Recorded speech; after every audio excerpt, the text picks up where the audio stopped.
Our microphones are kind of strange. I'm going to call the June 15, 2022 Williamsburg Planning Commission meeting to order. We have a couple of members that are going to be appearing telephonically today, so we just have a little bit of a different procedure. Heather, would you call the roll, please? Mr. Hamilton? Here. Mr. Kale? Here. Mr. Boswell? Here. Mr. Granger? Here. Ms. Liebel? Here. Thank you. That establishes that we have a quorum present. We need now a motion to allow Mr. Tarley, Mr. Sokolowski to appear telephonically. Mr. Chairman, I make a motion to allow Mr. Tarley and Mr. Sokolowski to appear via teleconference. Second. Mr. Hamilton? Aye. Mr. Kale? Aye. Mr. Boswell? Aye. Mr. Granger? Aye. Ms. Liebel? Aye. Thank you. Mr. Tarley, you still with us? I am. Mr. Sokolowski, are you with us? Okay. We're going to move forward into the next agenda item, which is the approval of minutes. We have a regular meeting of April 20, 2022, and we have May 18, 2022. Are there any changes or modifications to the minutes as posted online? May we have a motion? I didn't get an opportunity to send an email, but Vicky Semino's name is misspelled in the minutes. That's the only correction I had. Okay, thank you. Heather, you have that? Okay. And which set was that? Was that the May 18? It was on my EDA. I don't know if you can hear that. I'm at a conference and it's pretty loud. It was my EDA liaison report, and the last page, May 18th. May 18th. Okay, thank you. On the last page.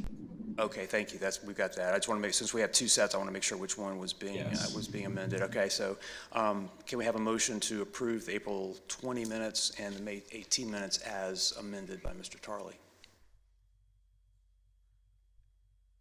I make a motion that we approve the minutes as amended by Mr. Tarley. Second. Mr. Hamilton? Aye. Mr. Kale? Aye. Mr. Tarley? Aye. Mr. Boswell? Aye.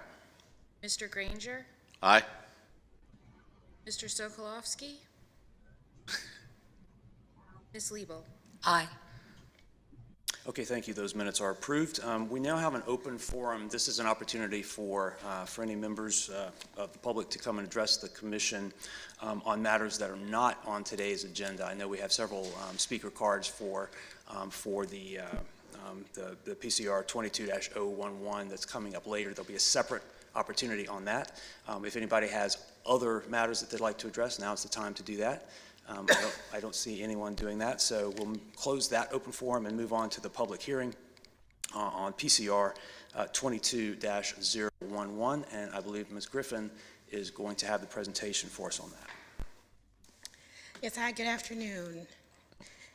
Chairman Boswell and members of the Planning Commission. Tonight we have, this afternoon, we have a request from Thomas A. Patton Sr. to amend Section 21-605.2 of the zoning ordinance to allow city residences, including non-conforming residences, the option to operate as a short-term whole house rental to transient visitors with the special use permit.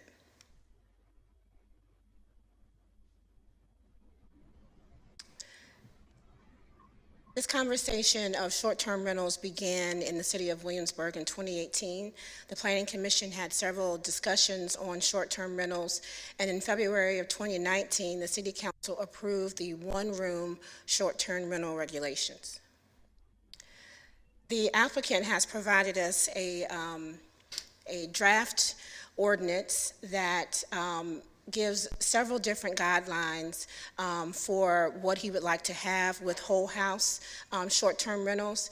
And this table here just gives the differences between the current short-term rental regulations and the proposed text amendment. And I'll just go through these very quickly. The owner occupancy at the time of the rental, this is required now in your short-term rental regulations. The proposal would not require the owner to be on the property at the time that the home is rented. Someone would have to come to the property within 30 minutes if there is an issue, but a physical response to the property is not required.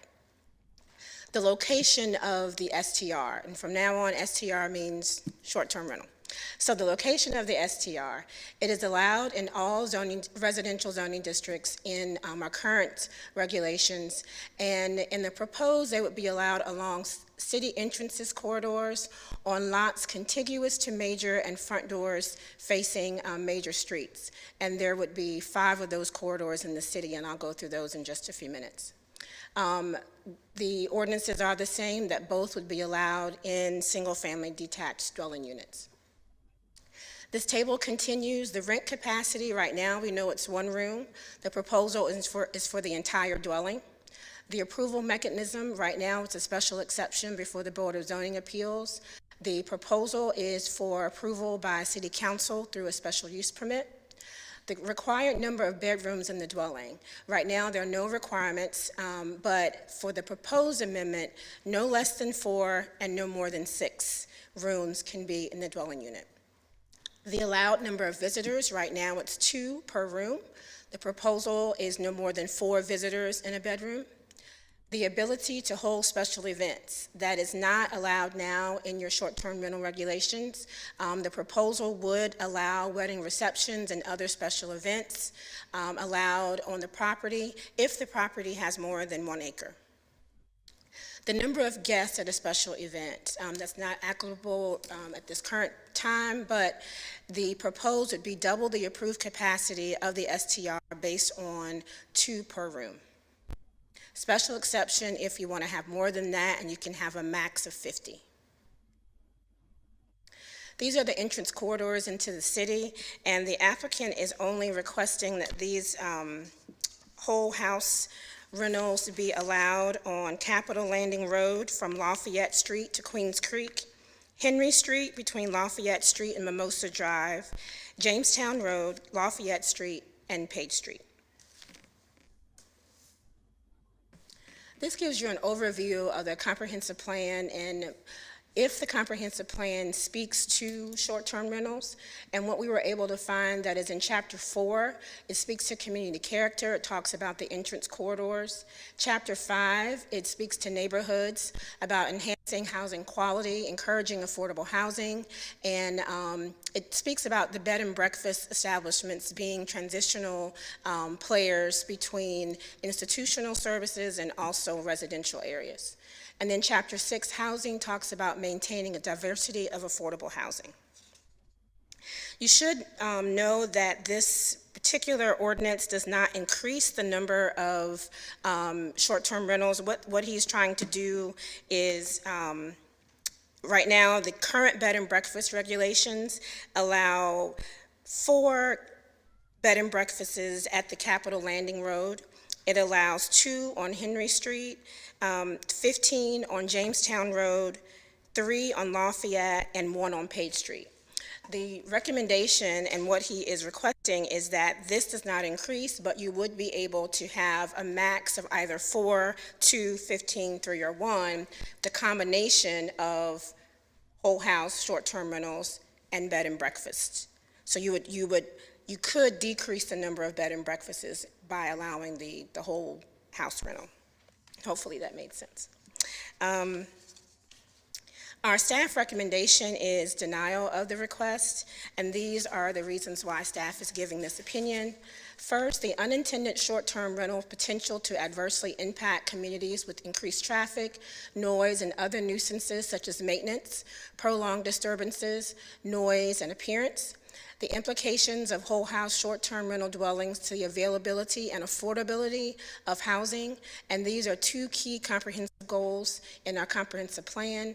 And then we believe that this particular ordinance is not in keeping with the comprehensive plan to provide transitional areas between residential neighborhoods and institutions.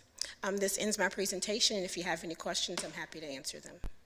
Griffin, let me ask you just a clarification. When you were going through the comparison of the current and the proposed, I believe you said that if there's an issue, somebody does have to respond, but I think that's not the case. Is that, am I right? Would you just clarify? It says must address issues within 30 minutes, but doesn't have to actually show up. Is that right? That's correct. They don't have to physically respond to the site. That means they don't have to come to the site. Okay. That's correct. Okay, thank you. So this is opportunity for commissioners to ask questions. I'll let Mr. Tarley go first since he's not with us. Thank you, Mr. Chair. I don't have any questions. All right. Mr. Sokolowski here yet? No.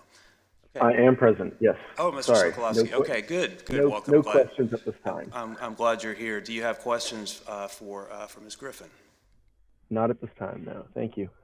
Okay. Are there any other questions? Okay. Hearing none, I'm going to open the public forum. Traditionally, this is where the applicant has an opportunity to come forward and address the commission on the proposal. Is the applicant? Oh, yeah, Mr. Patton. Good afternoon. Good afternoon. Thank you for being here. My name is, Thomas Patton. I own and operate with my wife the Aldrich House Bed and Breakfast, which is on Capitol Court. We are a non-conforming B&B that has been operating for 25 years. And what we're looking at doing is to let the facilities that are in 21605-2 that are limited to allow those and only those and the current non-conforming businesses to operate as a whole house rental with non-owner occupancy during that time. And so just some points I want to make up or bring out is that, number one, we made sure that all of our neighbors knew that this hearing was going to be today so that they might come out and express their own comments about our proposal. But a little bit of history about Williamsburg and whole house rentals.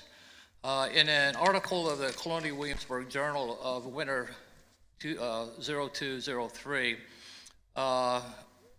whole house rentals are not something new to Williamsburg and are historical.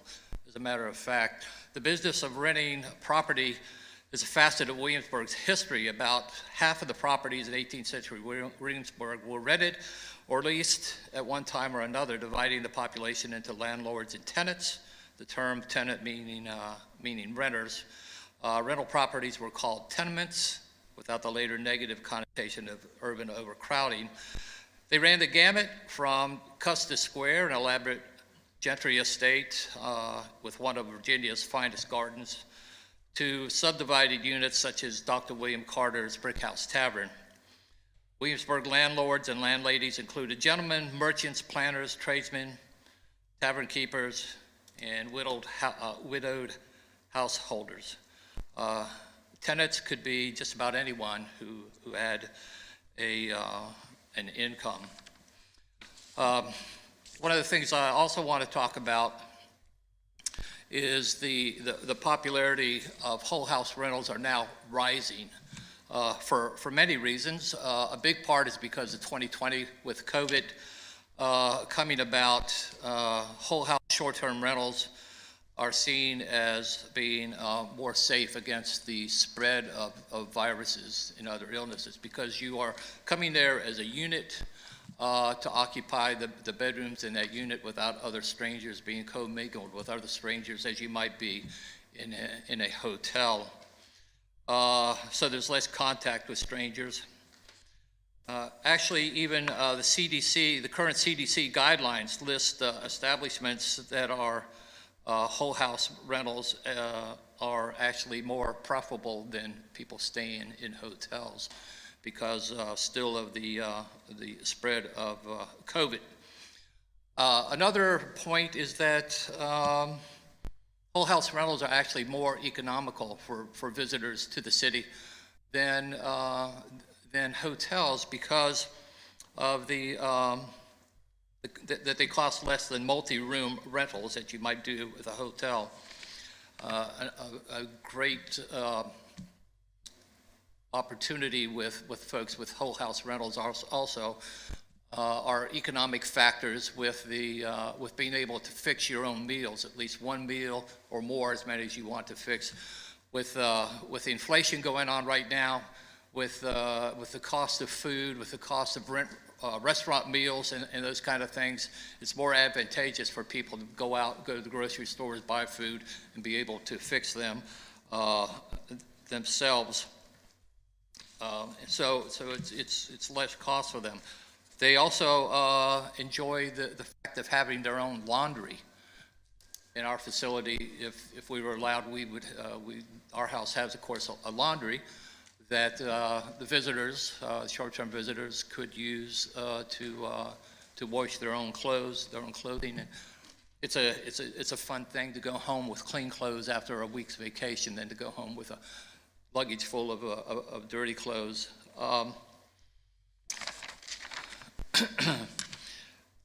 So more affordability for people, for visitors, for families especially, because these will draw families in to the city, is the fact that it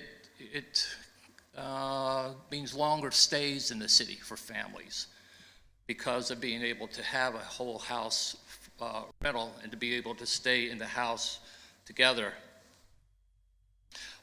Stays right now, under 7 days on vacation rentals are only at 30%, while longer stays are actually increased and have become pretty much 80% of whole house vacation rental stays.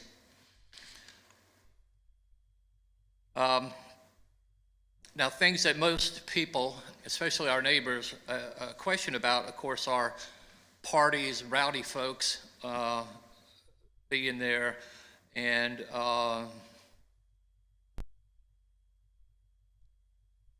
do we keep an eye on that? That's the question. The ordinance that I wrote, and I'm not sure, it said that there has to be at least a 30-minute response for either the owner or somebody, an agent for the owner, to respond to some kind of a problem, but not have to physically be there. And I guess that's in there because if it can be settled without somebody being there, that might be okay. But actually, in today's world with the technology, at our facility right now, we have outside cameras on our facility. And we can talk to people over our cameras. We can alarm our cameras. If we see anything that's going on outside, we can speak to them directly. It's as if we are there physically right now. It's in real time. So technology would actually allow people, allow owners, allow agents for the owners to actually be there and monitor the properties 24 hours a day with real-time response to it by the new technology we have today. So I think that in itself would help calm some people's fears about that thing. Of course, we don't put cameras inside the house, so we don't know what's going to go on inside the house, but as long as they're not outside and bothering our neighbors, that's the main thing we would be most concerned about. And with this technology, we would have that covered.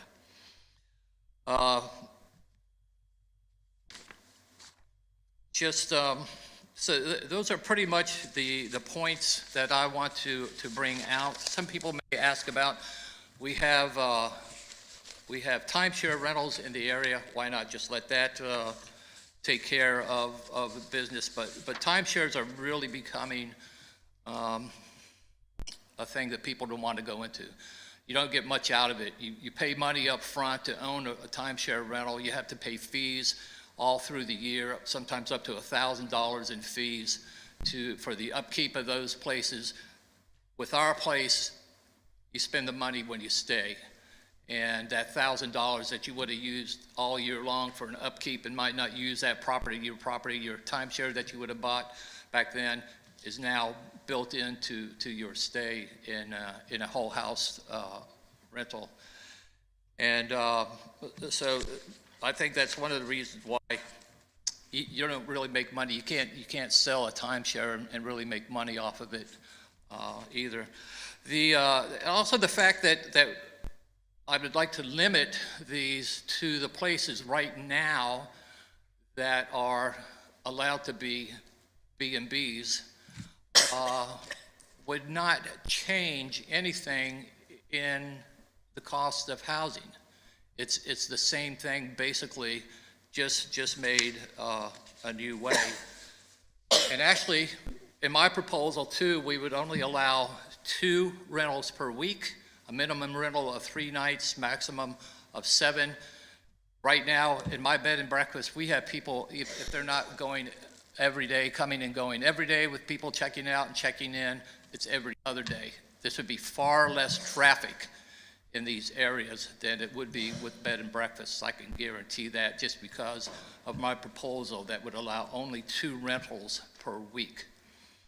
Also, most properties, because they don't sit on an acre of land, would not be able to have events, the kind of events that might disrupt the areas around us and our neighbors. Just to conclude also, my bed and breakfast is actually located in the Williamsburg tourism zone that was created by City Council in 2016. The vision for that zone, to quote that, is to stimulate new businesses and reinvent businesses with a focus on hospitality. So what I'm asking the city to do now is to fulfill their vision for this zone, and if so, maybe to extend that vision to the other parts of the city, only to where B&Bs are now allowed to exist anyway and nowhere else. The city came up with this vision, the city came up with this zone, I am in that zone, and I'm asking the city then to fulfill that vision by letting us operate our business as a whole house vacation rental. If you have any questions for me, I'd be glad to answer what I can. Thank you, Mr. Patton. Let's see if Mr. Tarley has a question for you. Mr. Tarley? I do not have any questions. Thank you, though. Thank you, Mr. Sokolowski. None as well. Okay.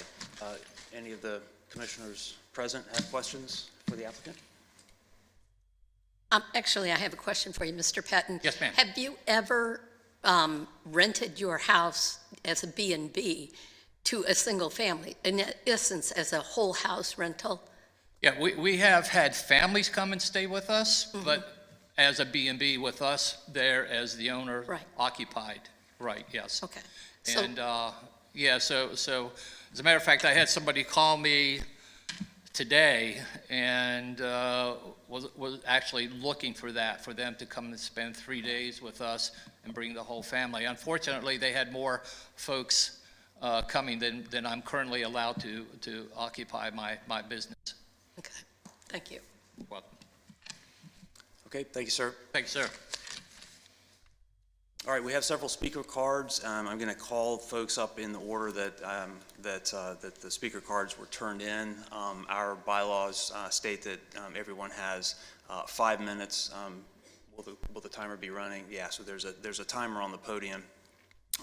This is your opportunity to address the commission about your views on this particular proposal. This is not a conversation or give or take or an opportunity to ask the applicant anything. This is just you telling us what you think, which is what's particularly important to us. We want to know what you think. So thank you for all of you for being here today. We're going to start with Chris Garius. Dr. Garius? Hope I pronounced that right. And when you come to the podium, if you would state your name and your address so the clerk can get it for the records, please. Good afternoon. My name is Chris Garies. I live at 325 Burns Lane with my wife Molly, our youngest daughter. We lived in the county for 20 years. We moved to the city 8 years ago. It was a long-time dream of ours to move to the city, and we invested a good deal of our financial resources and a great deal of our sweat equity into our home to live in Williamsburg and to raise our family here. 3 proud graduates of Lafayette High School as well. I'm here to speak against this proposed change to the ordinance. 7 reasons that we need to consider in opposing this. First of all, we all know that our downtown neighborhoods are under excessive strain from the pressures of long-term and short-term rentals. Allowing short-term whole house rentals will exacerbate those pressures, thereby further eroding the quality of life of residents, the character of our neighborhoods, our sense of community in our neighborhoods, and the personal investments that we've made in our homes as residences. Second, the question of short-term whole house rentals was studied and discussed extensively in 2018. There were at least 5 work sessions on the topic, and the community's position on this is clear. A compromise solution was worked out to allow for single-room short-term rentals, and we as a community decided not to allow whole house rentals because of the detrimental effects they would have on the neighborhoods. Third, short-term whole house rentals bring big problems. We know this. We can look at any number of other communities in Hampton Roads and beyond who are now dealing with the unintended consequences of allowing short-term whole house rentals, and in fact they're seeking to undo their previous decisions. We made a wise decision several years ago here in the city, so let's not create a problem now. Short-term whole house rentals do not promote and sustain neighborhoods, they do the opposite. 4, modest attempts of this policy to placate owner residents are not enough to prevent the further evisceration of our neighborhoods. Provisions for parking, off-site contact person, restriction to entry corridors are not sufficient to eliminate the issues associated with parking, traffic, noise violations, disturbances, safety, not to mention the effect it would have just on our peace of mind, our sense of knowing who our neighbors are, as neighbors do. Furthermore, the policy does not address the serious issues associated with establishing venues for up to 24 transient guests, and presumably during a special event, their guests as well in these houses. 5th, the proposed policy does not address the fact that our neighborhoods both include and sit directly behind entry corridors. In the Burns Lane neighborhood, for instance, we include part of the Burns Lane neighborhood is defined by a number of our neighbors who live on Jamestown Road, who would be adjacent to these eligible properties. And then Powell Street runs parallel behind Jamestown Road and share backyards. So this would in fact affect our neighbors in the Burns Lane neighborhood. 6, the newly adopted comprehensive plan speaks to protecting downtown neighborhoods. This proposed policy is counter to the goals, to the initiatives, and the outcomes of the comprehensive plan. It threatens our neighborhood. It does not protect them. 7th, the proposed policy is counter to the recommendation of the Neighborhood Balance Committee. Not go into more detail about that, but I'll pause there for a moment. I want to address 3 points that Mr. Patton made. He mentioned, for instance, to limit his recommendation, quote unquote, right now to the entrance corridors. This looks to us like a slippery slope. We don't want to go down that slippery slope. Number 2, this is really a business opportunity that's would be on the backs of owner residents. And number 3, he mentioned how this would draw families in. But I have to tell you, as a family living in Williamsburg, it does the opposite for families who are here to stay. Thank you. Thanks, sir. Carrie Millette is the next card.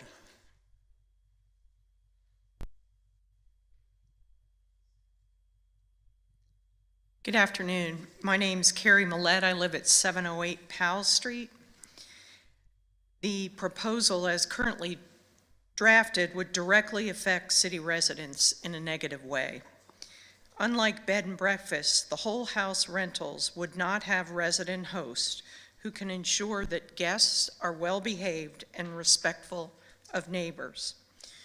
Short-term rentals, including student rentals, do not usually have any concerns about the long-term interest of our neighborhoods. They often cause issues with noise, trash, traffic, and parking. Once houses start converting to whole house rentals, single-family residents are likely to be driven from the affected neighborhood. That is particularly a problem in the Jamestown Road area, where numerous student rentals are already negatively affecting our neighbors. On Powell Street, we recently had a wonderful young family with a baby move out of our neighborhood because of a student rental next door that was consistently loud with parties, speeding cars, all hours of the night, and a regular trail of beer cans scattered on our street. The single-family nature of our neighborhood is essential to its survival as a neighborhood. The city previously reviewed how to structure short-term rentals and wisely decided to require a residential host who can monitor noise, parking, trash, and provide ongoing care to the premises. This is especially critical for our highly visible entry corridors in the city that form the first impression for our visitors. As mentioned, we continue to deal with fraternity house off-campus rentals that disturb the neighborhoods, and unkept rental houses already create an unwelcoming first impression. The wear and tear on a whole house inflicted by the ever-changing negatively affects our neighborhood. Let's continue to consider and improve concepts that ensure that our town looks well kept and welcoming, most important to folks that live here, not merely pass through. This proposal undermines rather than supports these worthy goals. I hope you will reject this backtracking proposal. Thank you. Thank you, ma'am. Mr. Scruggs.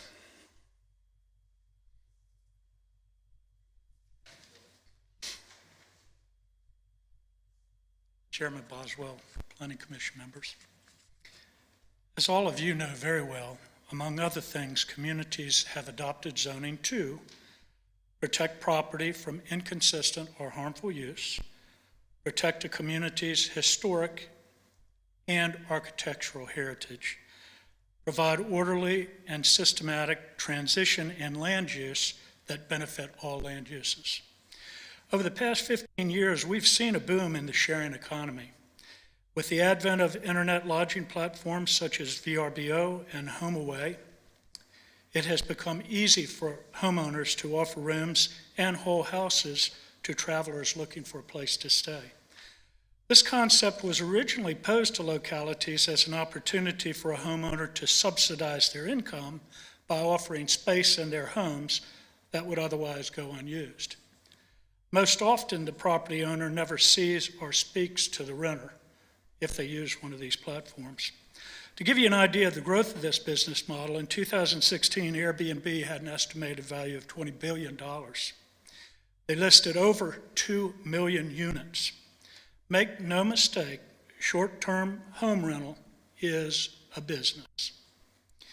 It has gone way beyond the original model of homeowner-occupied room rentals to help them pay a mortgage.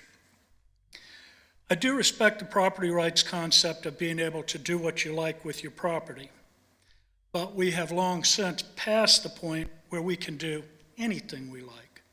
With that said, another primary purpose of zoning for residential areas is to protect individual property owners from harmful or undesirable uses of adjacent property.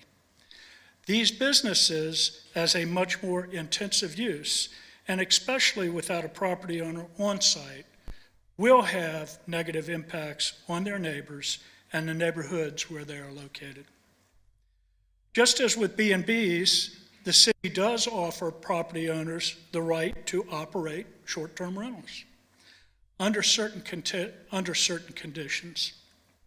My greatest concerns with the proposal submitted are twofold: non-homeowner occupied, and the increase in business activities suggested to be allowed. I clearly understand the desire of some to gain income from unused space, and more housing availability is certainly needed in the city. Once again, property owners are currently allowed to do both.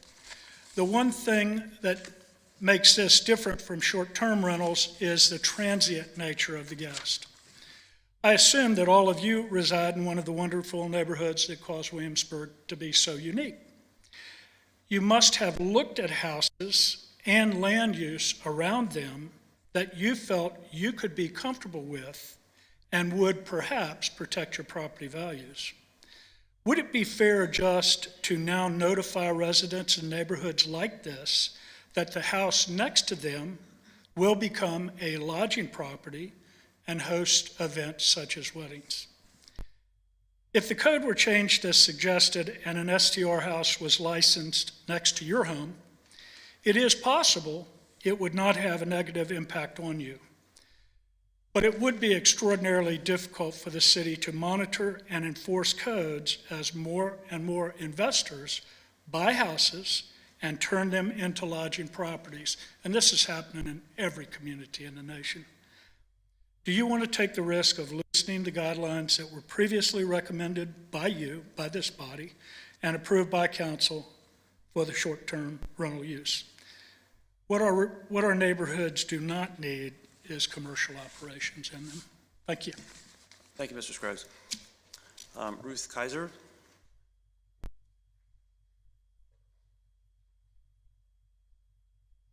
Hello, I'm a terrible speaker, and I've listened to what everyone else has offered, and I don't have anything new to add, except I would like to emphasize that my husband and I live on Richmond Road. We're surrounded by bed and breakfasts.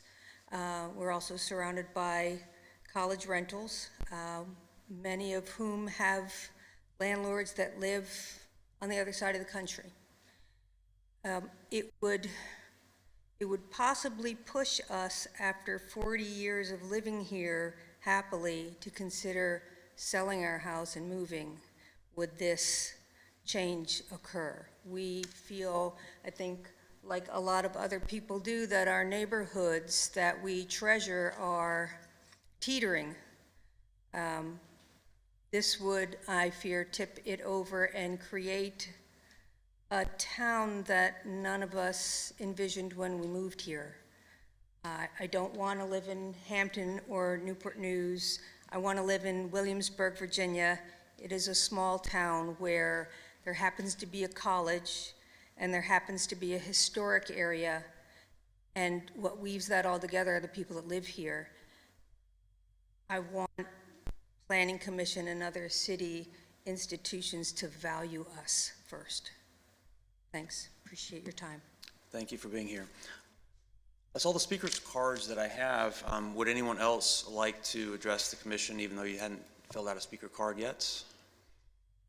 Dr. Cranville. David Cranville, 201 Harrison Avenue. Well, you've heard some very well thought out comments.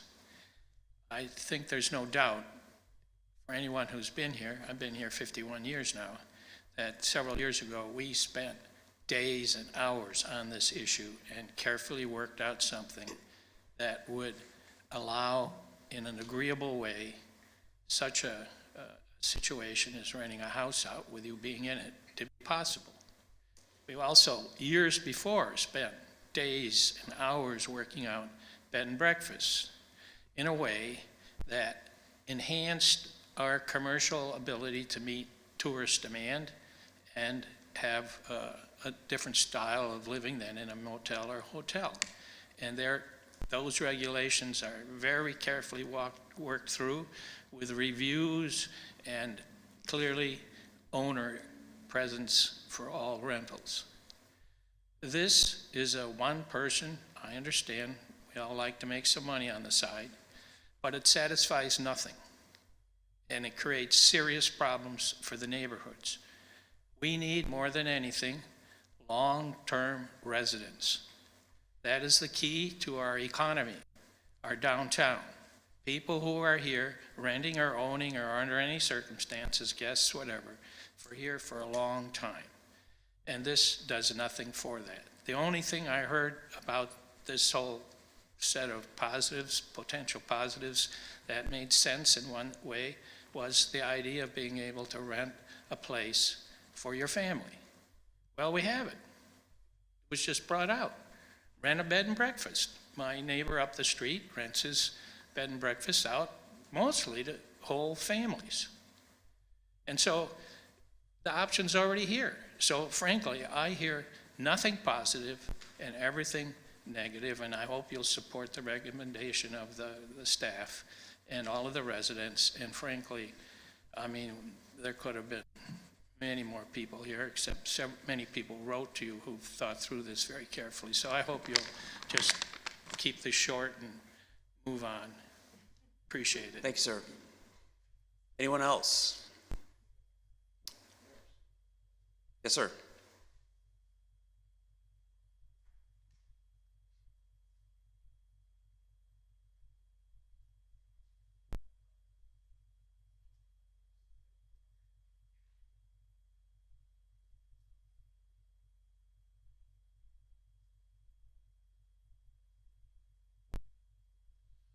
My name is Judd Redden, and I live at 308 South Boundary Street. And I commend everybody here that has been here for years and years and years, but I'm one of these new people that am just getting to know Williamsburg. We've been here since October, and I've got to say I really like the idea of my neighborhood where I have met every single one of my neighbors. We know each other by name, and that to me is what makes Williamsburg unique. I didn't move into an area where I would have a lot of people coming and going. I think this mentions 100 different nights a year on a particular property in order to maintain this type of a business. And I think when you say residential, let's just keep it residential. So, thank you. Thanks, sir. Anyone? Hey, yeah, welcome to Williamsburg. Anyone else? Last call? Be shy. Okay, I'm going to go ahead and close the public forum. This is the point where the commissioners sort of discuss this among ourselves. I'm going to ask Mr. Tarley for his thoughts, if he chooses to share them. Thank you, Mr. Chair. I appreciate going first. I'm not going to support this proposal. I do appreciate Mr. Patton's presentation. Thought it was well thought out, well presented. To be clear, generally speaking, I'm always very reticent to limit the rights of property owners, to take away one of the sticks in that bundle of sticks that we have. And generally speaking, I'm a frequent user of Airbnbs when I travel, and I think there are definitely the pros and cons through this issue. You know, it does bring people into the city of Williamsburg where else they would go to hotels and other localities. People are here, people are buying groceries here, people are visiting our businesses here.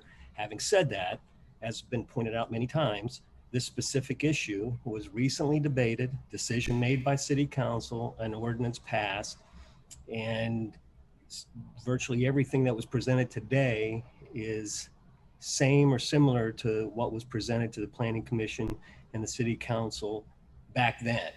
And the City Council made its decision, and it's not been that long. Consequently, I will not recommend approval of the proposed amendment. Thank you, Mr. Tarley. Mr. Sokolowski? Yeah, I'm right there with Mr. Tarley, and I apologize for any background noise at the moment. I'm in the office, but yeah, thank you to everybody that spoke and Mr. Patton for the proposal, but I too don't see myself supporting this.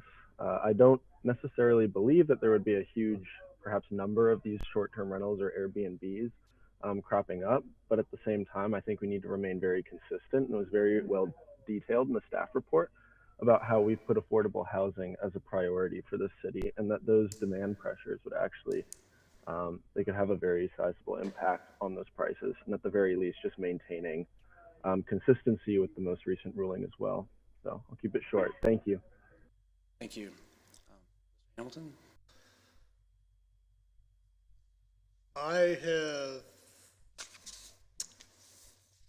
thanked Mr. Patton for putting his proposal forward. It's always good to have new ideas to consider.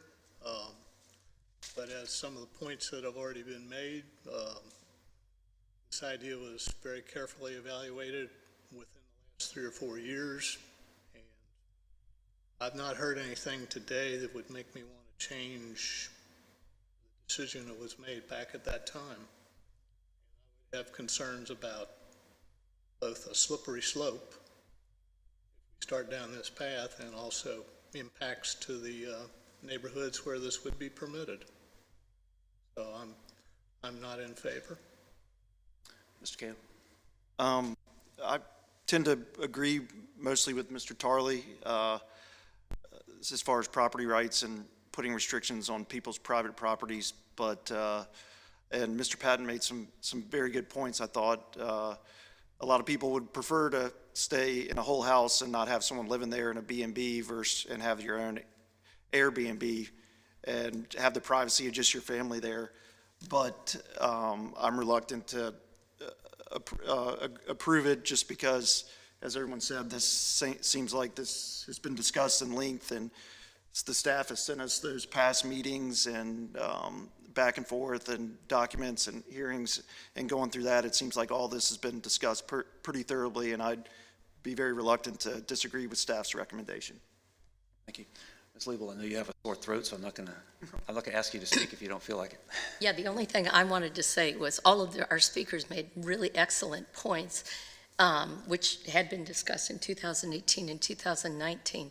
And it seems to me that the proposed change to the ordinance would bring more potential harms to our comprehensive plan goals of community character and affordability of housing than the potential benefits to either the business owner or transient visitors to the city. So I see no reason to change it. Mr. Granger?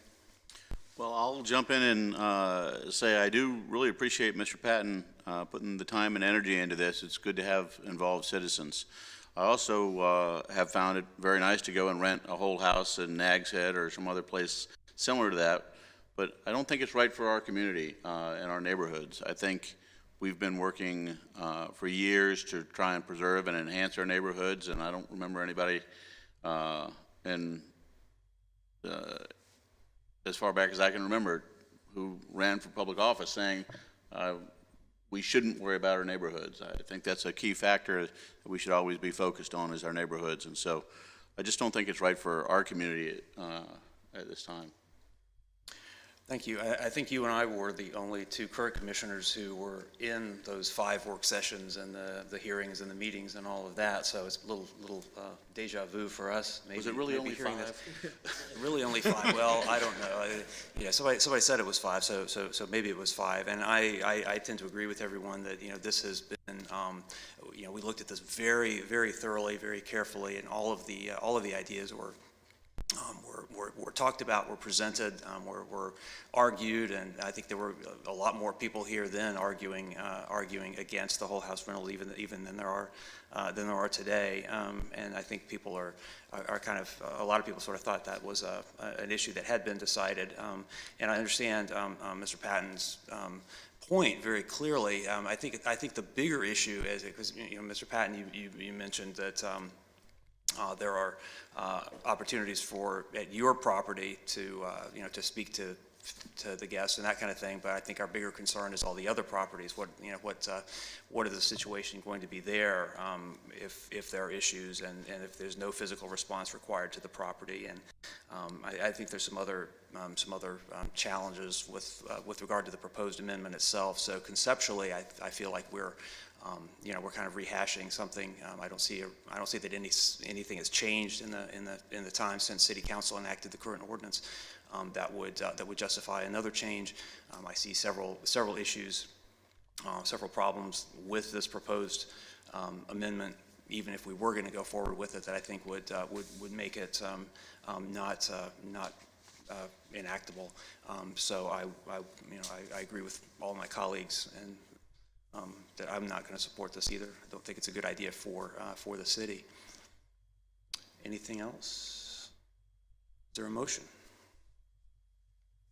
I make a motion to deny PCR 22-011 zoning text amendment. I second. Mr. Hamilton? Aye. Mr. Kale? Aye. Mr. Tarley? Aye. Mr. Boswell? Aye. Mr. Granger? Aye. Mr. Sokolowski? Aye. Ms. Liebel? Aye. Okay, thank you. That concludes that public hearing. We don't have any unfinished business or new business. We typically at this point have commissioner reports. Mr. Charlie has indicated that there is not anything new for him to report from the EDA. Ms. Liebel has indicated that everything of importance is in the report that's already part of our packet. Mr. Sokolowski, anything from the arts that we should? Yes, we've narrowed it down to some finalists now for the mural designs near the Midtown development. So excited about that and how we'll proceed. Okay, good. Thank you. I've got the pleasure of giving everyone the good news that we have no public hearings scheduled for July 20, and confirm that with Ms. Griffin. So we will not be having a meeting in July. Anything else that we need to discuss today that anyone's aware of? If not, we are adjourned.